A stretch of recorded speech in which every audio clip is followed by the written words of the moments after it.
அப்படியே விட்டுக்கலாம். இப்போ வந்து நம்ம வந்து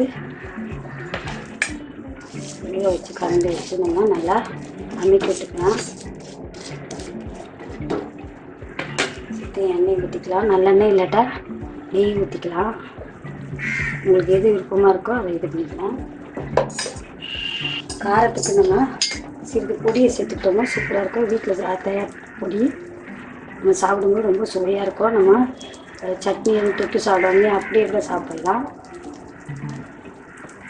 நல்லா அமைக்கி விட்டுக்கலாம். நம்ம அமைக்கி விடும்போது ஆட்டோமேட்டிக்காக நமக்கு வெங்காயம் நல்லா உள்ள மாவுக்குள்ளே போயிடும். நம்ம திருப்பி கூட தேவையில்லை. திருப்பி விட்டாலும் நமக்கு தனித்தனியாக வராது வெங்காயம். இப்போ வெந்துட்டுருக்கு.